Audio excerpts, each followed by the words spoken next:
Happy Taco Tuesday, everyone. You know the day of the week it is. My taco guest, my girl, everybody knows Suzy. Suzy Lindblom.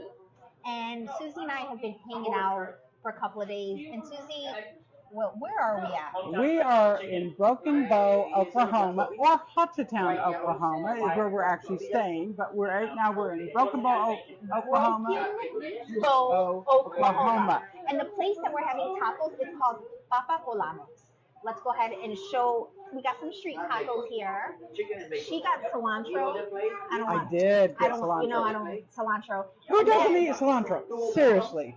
And then we got table side guac. I'm going to take a spoonful of that and put it in our tacos in a minute. But taco topic, because we're still in June, Suzy. Yes. And June is National Homeownership Month, and it's all about homeownership. So Suzy and I had really good conversations, and we started talking about how our industry, our evolving demographics, Yes. and how we're as a whole, as an industry, are just not catering to We're it. not marketing to No. the right audience anymore. The audience has changed over the years. So much. And that's we've got the message we want to give is start marketing to the right audience. It's changing. Yes. And we need to home ownership in itself is so difficult. But we're not reaching the right people, and we're not addressing their needs, and that's what we have to get to. Exactly. So evolving demographics in homeownership and some stats. So we're going to start off by homeownership by age. So Suzy and I, we did some research, and we were really, I was a little shocked, and I do this a lot for my own taco, Right. series and videos and stuff like that. I'm always like looking up stuff. But let's go ahead and get started, right? So younger adults under 35, so our millennials. Yes. Right? Only own 38.2%. But what's important about that, and that's the one that we're not marketing directly to, Yeah. are the Gen Zs. They are the highest percent buying right now. And interestingly enough, more single women are buying than men. 51% of the Gen Z buyers are single women. Yeah. So, and the other interesting fact that we found, which I kind of surprised both of us, at least it surprised me, I don't think it surprised Dalila, is the new trend is buying together with non-romantic partners. Yes. So more friends are buying it. So, you talk about, we were talking about the Golden Girls and living together. And what people are doing is they're partnering with friends. They're single buyers, they're not married, or they're single buyers and buying with friends. So, but 51% of the Gen Z buyers are women. And I will tell you, I don't see a lot of marketing to women. I don't see a lot of marketing to single people either. Where it used to be more married couples, right? Yeah. And so again, with the stats, right now, 38.2% under 35 own a home. 35 to 45 is almost 62%. 45 to 54 is almost 70% of them own a home, and 55 plus is 80. So again, kind of makes sense that the biggest movement is the Gen Z, but it is a different demographic than ever has been before, meaning the single buyer, the female.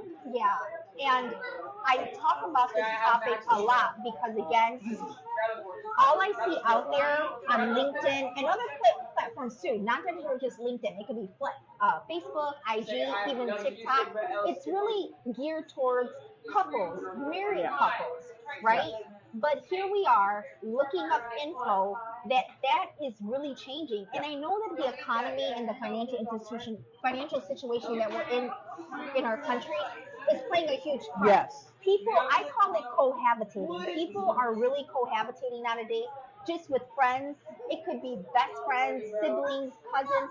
Hence why I have done Taco Tuesdays about the sandwich generation, right? Multi-generational living under one roof. Right. You have people like ourselves that are kind of like sandwich, where we're still taking care of our elderly parents, Mhm. and then you still got kids at home still. I don't or have even, that. No, she doesn't. But some even have grandchildren.